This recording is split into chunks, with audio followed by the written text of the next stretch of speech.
49ers re-signed Colton McKivitz.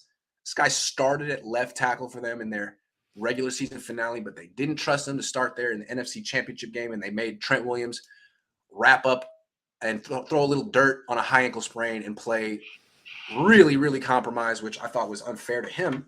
And not exactly a vote of confidence in Colton McKivitz, but he's back. What do you think? He's had an interesting sort of arc to his career so far, right? 2020 fifth round pick, drafted initially to play guard, and then was inactive the entire year except for week 18, a critical start, was cut earlier in the year, was on the freaking practice squad. Yes. And then when it's like, oh, most important game of the year, left tackle, Colton McKivitz, baby. Oh, you're a washout at right guard. Maybe we should take a look at him at left tackle. Oh, that's a spot. It felt so arbitrary. It was like, let's draw a name out of a hat to see who can start at left tackle this game. To me, I'm excited to have him back, but what is he? Is he a swing tackle? Is he a depth piece? I'm just not really clear on the distinct value that Colton McKivitz adds, other than being an acceptable starting, fill-in at tackle or guard. But here's what's interesting about this. So the 49ers are like well documented. They're terrible at drafting and developing offensive linemen. And what they tend to do is take a guy and move his position. Aaron Banks, left guard, now you're right guard.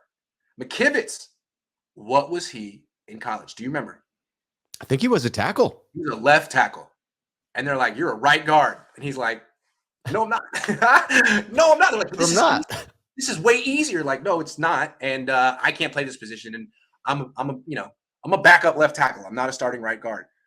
Maybe the Niners should try to stop. Maybe they should stop moving these guys' positions. Stop. You can't. It's not working.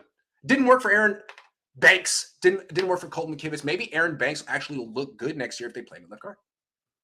Could be. Oh, he looked good at the position he played in college. What is soccer? What are the and that's exactly the same thing that the Niners had to figure out with Jimmy Ward. They drafted him. Yeah. And played him at every single position but his position until like 6 years into his career, and they're like, oh, we have an idea. Why don't we play him at his natural position and see what happens? Genius. We drafted a D-line with our first pick. We do it every other year. D-line, O-line minus Lynn's pick. Not corner wideout. Trenches always with this regime. I think you're absolutely right. That's exciting. But here's the thing. They don't have a first pick, a first-round pick. I mean, I think the Niners have shown they definitely like taking wide receivers in round 2. They've done it plenty of times. Could take a safety. Although Lynch hasn't done it. Lynch was a third-round pick. Did you know that? I did not. Good fact to pull. Maybe he's like, man, if you could get someone like me in the third round, why would I spend a second round? Right. There's so much good talent in the first couple of rounds, but so many of them are going to be off the board by the time the Niners get up there at 61. It is depressing.